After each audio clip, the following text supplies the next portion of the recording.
Di tengah riuhnya Republik Muda yang sedang mencari bentuk, Indonesia pasca kemerdekaan menjadi arena tarik-menarik ideologi antara semangat kebangsaan yang berpijak pada nilai-nilai keislaman dan revolusi kelas yang berakar pada ajaran Marxisme-Leninisme. Dalam panggung besar sejarah itu, dua kekuatan anak bangsa tampil dalam garis ideologis yang bertolak belakang. Himpunan Mahasiswa Islam, HMI, dan Partai Komunis Indonesia, PKI. HMI lahir pada 5 Februari 1947, di tengah situasi revolusi fisik mempertahankan kemerdekaan. Didirikan oleh Lafran Pane dan kawan-kawan di Yogyakarta, HMI hadir dengan visi besar, bahwa keislaman dan keindonesiaan tidak perlu dipertentangkan, melainkan disatukan dalam satu cita-cita luhur. Organisasi ini menjadi wadah bagi generasi muda Muslim untuk merawat nasionalisme yang bersandar pada nilai-nilai moral dan spiritual. Sejak awal, HMI bukan sekadar organisasi mahasiswa. Ia adalah benteng moral bangsa. Dari ruang kuliah hingga medan aksi, kader-kader HMI terlibat aktif dalam mempertahankan Republik, termasuk menentang pemberontakan bersenjata seperti pemberontakan Madiun 1948. Pilihan HMI untuk berdiri bersama Republik dalam menghadapi manuver komunis menegaskan batas tegas antara dua ideologi, antara Islam dan komunisme, antara nasionalisme religius dan revolusi tanpa Tuhan. PKI yang secara resmi berdiri pada tahun 1920 sebagai Perserikatan Komunis Hindia (PKH) dan berganti nama menjadi Partai Komunis Indonesia pada 1924, hadir dengan semangat menggugah kesadaran kelas pekerja untuk melawan kolonialisme. Namun memasuki dekade 1950-an dan 60-an, PKI menjelma menjadi kekuatan kiri yang militan, menyusup ke berbagai lini kekuasaan, dari parlemen hingga desa-desa. Retorika PKI tidak lagi sekadar anti-kolonial, tetapi juga anti-agama.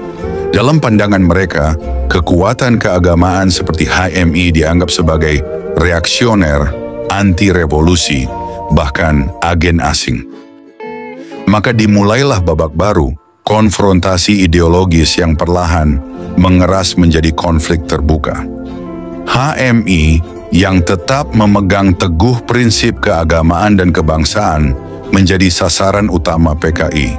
Tuduhan demi tuduhan dilontarkan, anti-Pancasila, simpatisan Masyumi, agen CIA, hingga representasi Islam kanan reaksioner. PKI mengerahkan tekanan dari segala penjuru, demonstrasi jalanan, propaganda media, hingga tekanan politik langsung ke lingkaran istana. Salah satu strategi penting PKI adalah merebut pengaruh di kalangan mahasiswa. Melalui pembentukan Konsentrasi Gerakan Mahasiswa Indonesia, CGMI, pada 1956, PKI membangun sayap mahasiswa yang militan.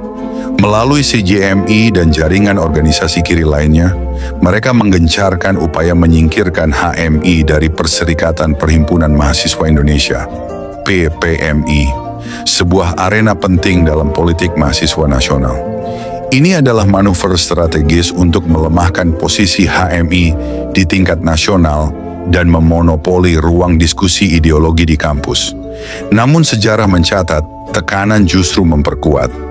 Dalam menghadapi gelombang tekanan dan kampanye pembubaran, HMI tidak goyah.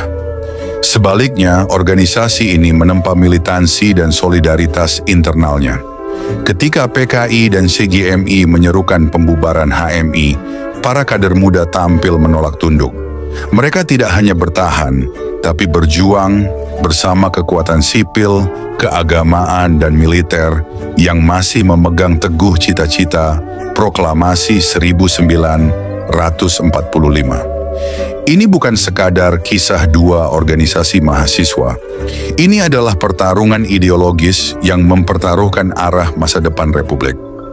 HMI dan PKI berdiri di dua kutub pemikiran yang berbeda. Satu menjunjung nilai-nilai keagamaan dalam bingkai kebangsaan, Lainnya mendorong revolusi sosial yang menyingkirkan agama dari ruang publik. Pertarungan ini menandai salah satu babak penting dalam sejarah Indonesia pasca kemerdekaan. Di dalamnya tercermin pergulatan bangsa untuk menentukan siapa dirinya. Sebuah negara yang berakar pada moral dan spiritualitas, atau sebuah republik revolusioner yang mengutamakan ideologi kelas tanpa kompromi. Tahun 1963, Universitas Brawijaya Cabang Jember menjadi panggung konflik yang mencerminkan skala nasional. Ketegangan bermula ketika Senat Mahasiswa Fakultas Hukum mengeluarkan resolusi menuntut agar Ernst Utrecht, seorang dosen berpemikiran kiri, dilarang mengajar. Utrecht, akademisi yang dikenal kritis dan bersimpati pada PKI, dianggap tidak sejalan dengan semangat mahasiswa yang kian politis dan konfrontatif. Puncaknya terjadi pada 16 November 1963 ketika Dewan Mahasiswa Universitas Brawijaya, DMUB, secara resmi mengajukan permintaan kepada Menteri PTIP agar mencabut hak mengajar Utrecht. Konflik menjalar hingga ke pimpinan universitas. Dua pimpinan fakultas yang bersikap moderat, Sudarpo Masudi dan Amir Hamzah Wedjoskarto, justru ikut tersingkir bersama Utrecht. Insiden ini, yang kemudian dikenal sebagai kasus Utrecht, menjadi simbol perpecahan tajam di dunia kampus antara mahasiswa, dosen, dan birokrasi dengan bayang-bayang kekuasaan dan ideologi negara sebagai latar belakangnya. Memasuki tahun 1964, tekanan terhadap HMI kian brutal. Di sejumlah kampus besar, dari UI, ITB, UGM, IPB, hingga USU, aktivitas HMI dilarang. Cabang HMI di Jember dibekukan. Pada bulan Oktober 1964, HMI secara resmi diskors. Kader-kadernya dicoret dari berbagai struktur kampus. Fitnah dan intimidasi menjadi senjata utama untuk membungkam suara yang berbeda. Pada tanggal 3 Maret 1965, Jakarta kembali menjadi panggung ketegangan politik yang mendidih. Ribuan massa yang terdiri dari anggota dan simpatisan Partai Komunis Indonesia, PKI, turun ke jalan dalam sebuah demonstrasi besar-besaran. Mereka mengusung satu tuntutan utama yang menggema di berbagai sudut ibu kota, pembubaran Himpunan Mahasiswa Islam, HMI. Demonstrasi ini bukanlah aksi spontan, ia merupakan bagian dari strategi politik PKI yang semakin agresif dalam menyingkirkan kekuatan sosial dan politik yang dianggap sebagai penghalang agenda mereka. HMI sebagai organisasi mahasiswa Islam yang berdiri sejak 1947 menjadi sasaran utama karena dinilai mewakili kekuatan Islam yang anti-komunis dan memiliki jaringan kuat di kalangan mahasiswa serta tokoh-tokoh Islam nasional. Dalam orasi-orasi yang disampaikan para kader dan tokoh sayap pemuda PKI seperti Pemuda Rakyat dan Gerwani, HMI dituduh sebagai organisasi reaksioner, antek-imperialisme Amerika, serta sarang kontra-revolusi yang mengancam jalannya revolusi Indonesia. Mereka mendesak Presiden Soekarno agar segera mengambil tindakan tegas dengan membubarkan HMI dan organisasi mahasiswa lainnya yang tidak sejalan dengan garis politik revolusioner. Aksi pada 3 Maret itu berlangsung dengan penuh semangat ideologis. Bendera merah berkibar, poster-poster bertuliskan "Bubarkan HMI" dan ganyang kontra-revolusi diangkat tinggi. Jalan-jalan utama di Jakarta dipenuhi iring-iringan massa yang berteriak dalam ritme terkoordinasi, menciptakan tekanan psikologis yang kuat terhadap pemerintah dan publik. Namun aksi ini justru menjadi titik balik yang memperjelas peta konflik di tubuh bangsa. Bukan hanya HMI yang merasa terancam, organisasi-organisasi mahasiswa lain seperti GMNI, PMKRI, dan bahkan tokoh-tokoh nasionalis dan militer mulai melihat bahwa PKI tengah berupaya memonopoli kehidupan politik dan menyingkirkan semua elemen yang tidak sepaham. Pemerintah sendiri tidak segera menanggapi tuntutan pembubaran HMI, meskipun tekanan dari PKI semakin meningkat. Presiden Soekarno saat itu berada dalam posisi sulit, karena ia berusaha menjaga keseimbangan antara kekuatan nasionalis, Islam, dan komunis dalam konsep Nasakom. Namun demonstrasi ini menjadi sinyal kuat bahwa keseimbangan itu rapuh dan berada di ambang kehancuran. Peristiwa 3 Maret 1965 hanyalah salah satu episode dalam babak terakhir ketegangan politik menjelang meletusnya G30S pada akhir September tahun yang sama. Bagi HMI dan kekuatan Islam lainnya, demonstrasi ini menjadi pemicu untuk memperkuat barisan dan menyusun langkah perlawanan yang lebih terorganisir terhadap tekanan ideologis dari PKI. Dan bagi sejarah Indonesia, hari itu adalah pengingat bahwa konflik ideologi di masa demokrasi terpimpin telah mencapai titik yang nyaris tak terkendali. Namun sejarah mencatat HMI tidak menyerah. Di bawah kepemimpinan yang tenang namun tegas, PBHMI mengambil langkah politik.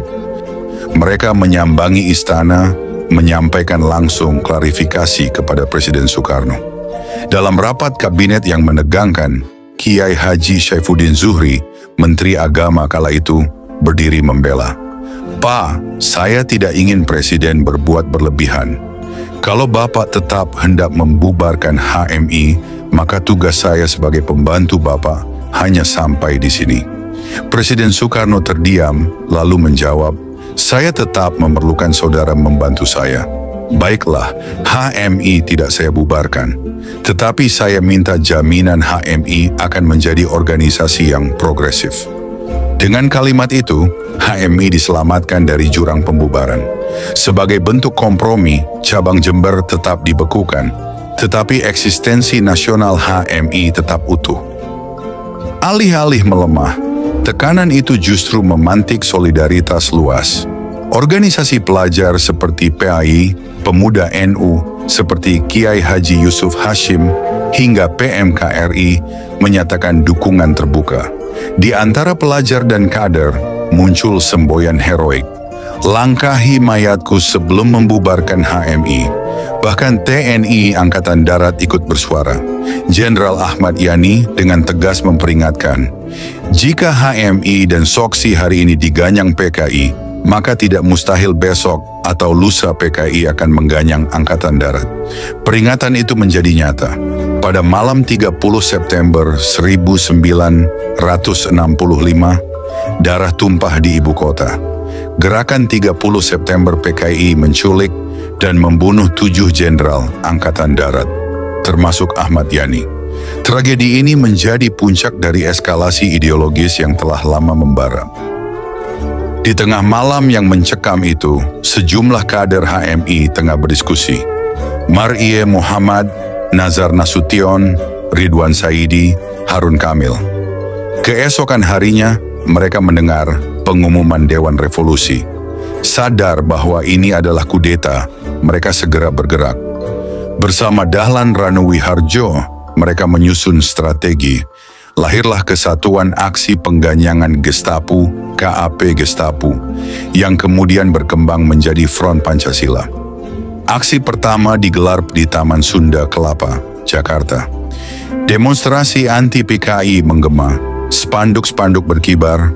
HMI tidak lagi bertahan di pinggiran, kini mereka berada di garis depan, memimpin gelombang rakyat menuntut pembubaran PKI.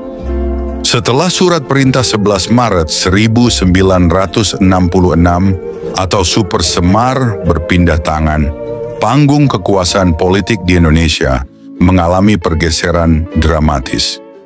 Jenderal Soeharto dengan mandat tersebut perlahan mengambil alih kendali pemerintahan, membubarkan Partai Komunis Indonesia, PKI, dan menangkap 15 menteri yang masih loyal kepada Presiden Soekarno dengan tuduhan terlibat dalam gerakan 30 September tahun 1965. Sejarah mencatat momen krusial. Presiden Soekarno menandatangani Super Semar, surat perintah 11 Maret, yang memberi kekuasaan pada Jenderal Soeharto. Dalam waktu singkat, pada 12 Maret, 1966 PKI dinyatakan dilarang dan dibubarkan.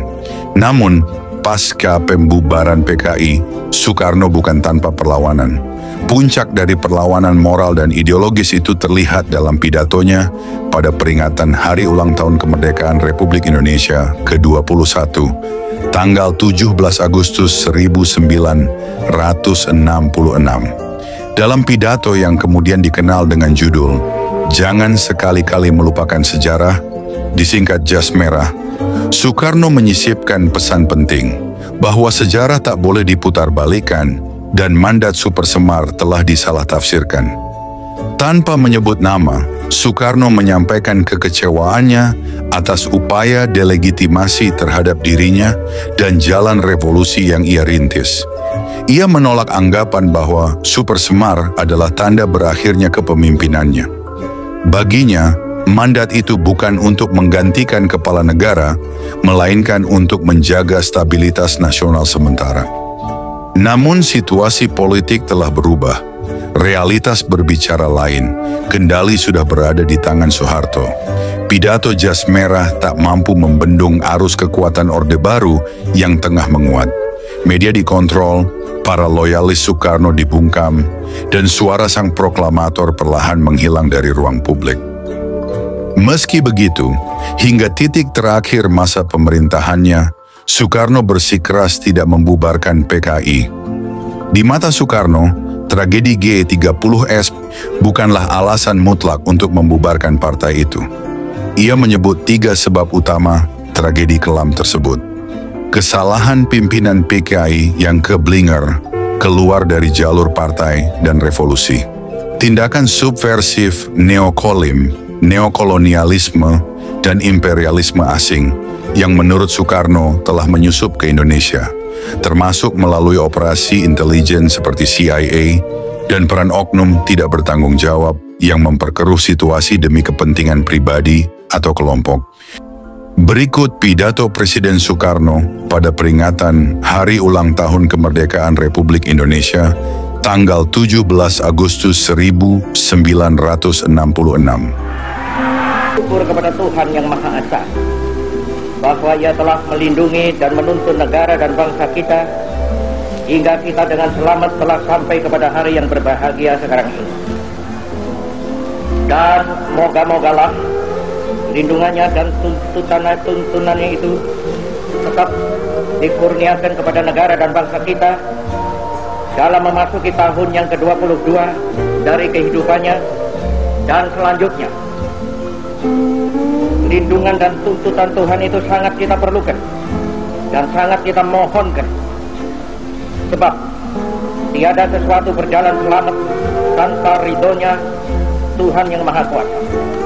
Dan masa depan yang akan kita masuki sudahlah menampakkan gejala-gejala yang menunjukkan akan datangnya masa yang lebih berat.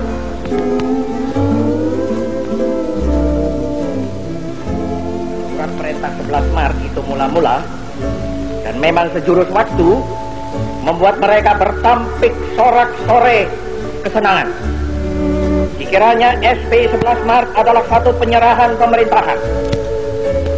Dikiranya SP 11 Maret itu satu transfer of sovereignty, of authority. Padahal tidak. SP 11 Maret adalah satu perintah pengamanan. Perintah pengamanan jalannya pemerintahan. Pengamanan jalannya ini pemerintahan. Demikian kataku pada waktu melantik kabinet. Kecuali itu, juga perintah pengamanan keselamatan pribadi Presiden, perintah pengamanan wibawa Presiden, perintah pengamanan ajaran Presiden, perintah pengamanan beberapa hal. Dan Jenderal Soeharto telah mengerjakan perintah itu dengan baik. Dan saya mengucap terima kasih kepada Jenderal Soeharto akan hal ini.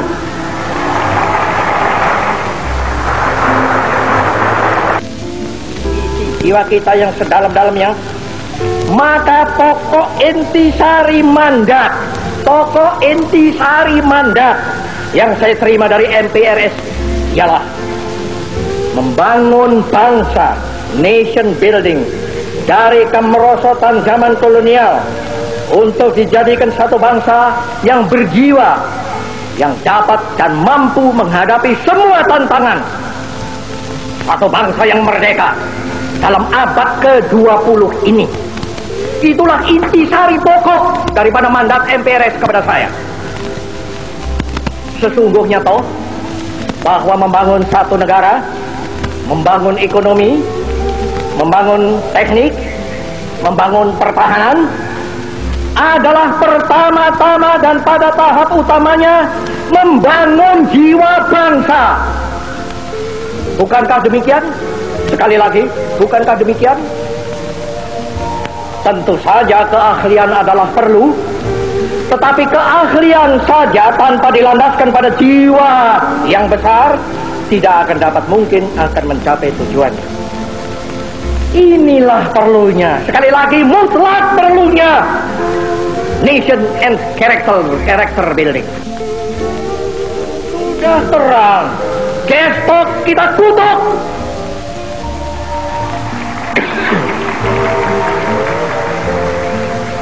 Dan saya mengkutuk pula.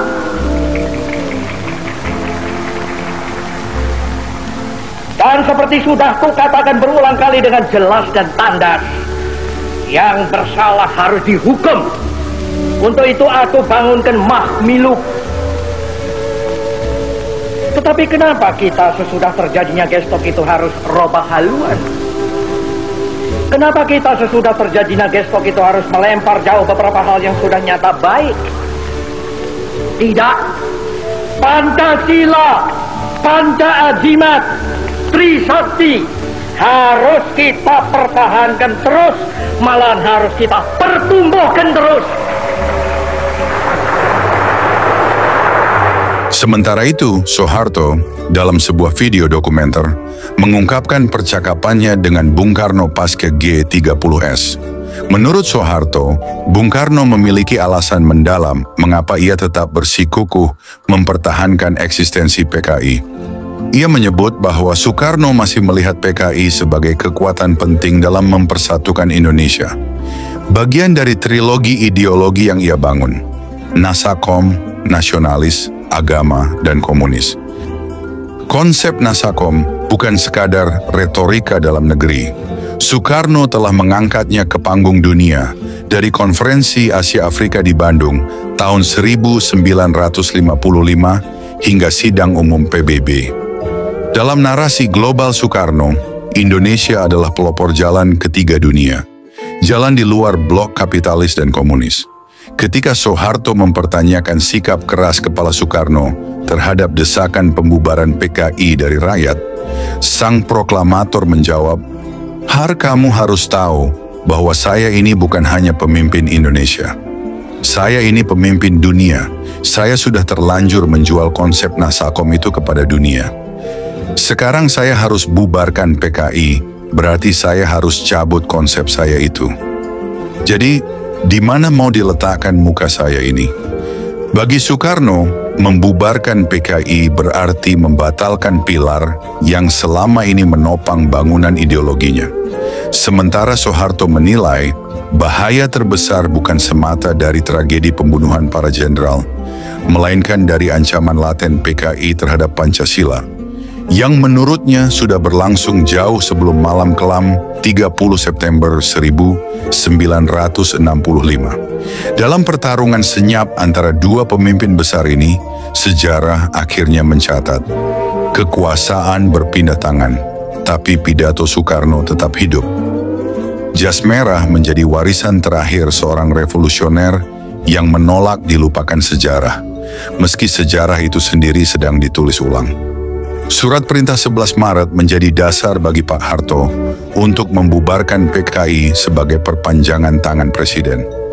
Bung Karno tahu, "Saya akan membubarkan PKI," sebut Presiden Soeharto dalam video penerimaan para pejabat teras kepolisian RI di Tapos 6 Februari 1994.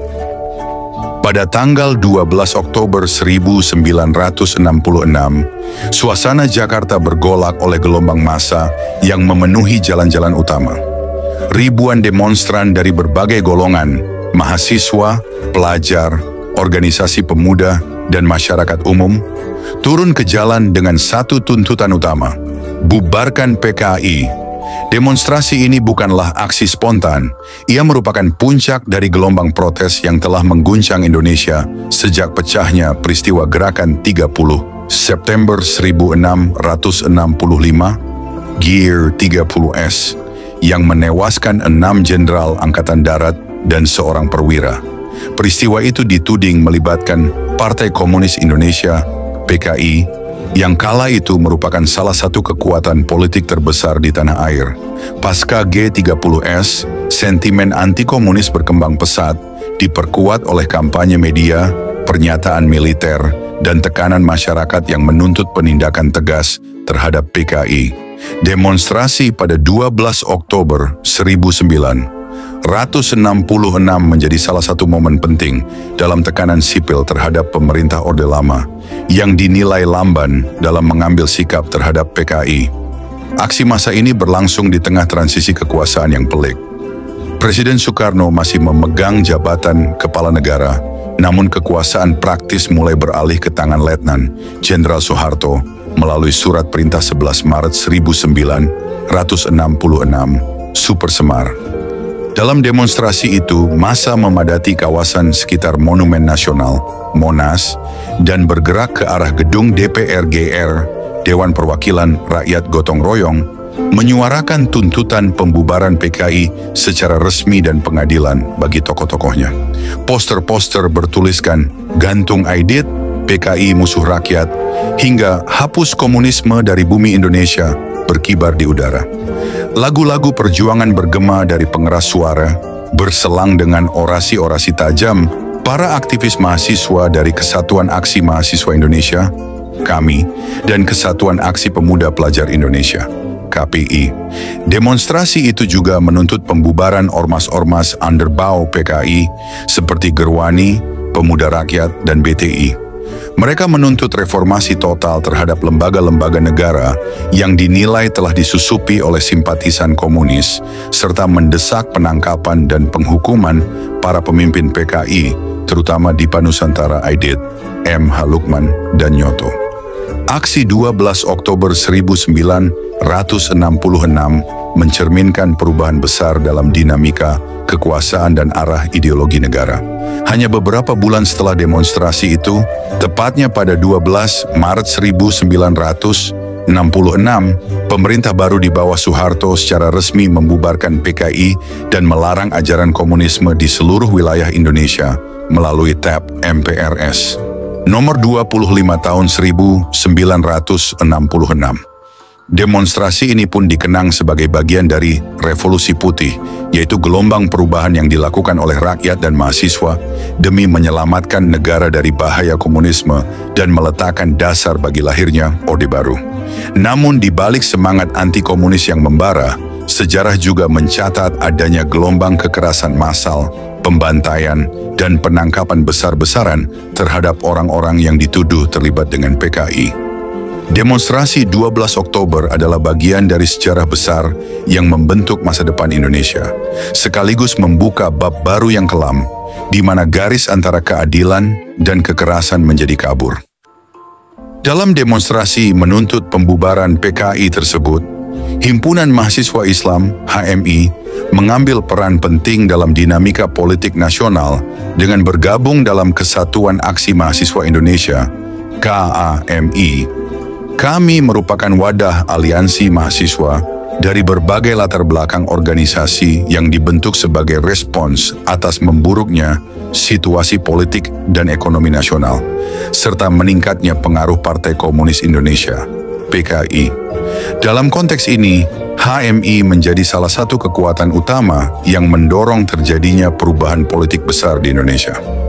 Melalui keterlibatannya di KAMI, HMI turut mencetuskan dan menyuarakan Tritura, 3 tuntutan rakyat, yang berisi pembubaran PKI, perombakan kabinet, dan penurunan harga kebutuhan pokok. Bersama kami, HMI terlibat aktif dalam berbagai aksi demonstrasi besar-besaran di Jakarta dan sejumlah kota lain di Indonesia. Aksi-aksi ini menjadi tekanan moral dan politik yang sangat kuat kepada pemerintahan Presiden Soekarno. Puncak dari gelombang aksi mahasiswa ini terjadi ketika munculnya Surat Perintah 11 Maret Super Semar pada 11 Maret 1966. Surat ini memberi mandat kepada Letnan Jenderal Soeharto untuk mengambil langkah-langkah strategis guna memulihkan keamanan dan ketertiban, termasuk membubarkan PKI dan melarang kegiatan-kegiatan berbau komunisme. Tekanan dari kelompok mahasiswa termasuk HMI menjadi salah satu faktor krusial dalam lahirnya surat perintah tersebut. Lebih dari sekadar gerakan anti-komunis, perjuangan HMI saat itu juga didasari oleh semangat mempertahankan ideologi Pancasila sebagai dasar negara. HMI memandang bahwa eksistensi PKI bertentangan dengan nilai-nilai luhur bangsa dan keutuhan Negara Kesatuan Republik Indonesia, NKRI. Oleh karena itu, keterlibatan HMI dalam gerakan mahasiswa tahun 1966 bukan hanya tindakan politis, tetapi juga merupakan bagian dari komitmen ideologis dalam menjaga jati diri bangsa. Pertarungan panjang itu akhirnya berakhir. HMI yang sempat berada di ujung tanduk, kini berdiri sebagai salah satu pemenang sejarah. Pertarungan antara HMI dan PKI bukan sekadar rivalitas organisasi. Ia adalah pertempuran ideologi, pertarungan atas masa depan Indonesia. Di tengah tekanan, ancaman, dan fitnah, HMI memilih bertahan bukan dengan kekerasan, tetapi dengan keberanian moral, kecerdasan politik, dan solidaritas nasional. Akhir dari kisah ini bukan hanya bubarnya PKI, tetapi tegaknya kembali keyakinan bahwa mahasiswa dengan akal sehat dan keberanian dapat mengubah arah sejarah bangsa. HMI tidak berdiri sebagai musuh revolusi, tetapi sebagai penjaga moral bangsa yang berakar pada Islam, bernaung dalam semangat keindonesiaan, dan tak gentar menghadapi tantangan zaman.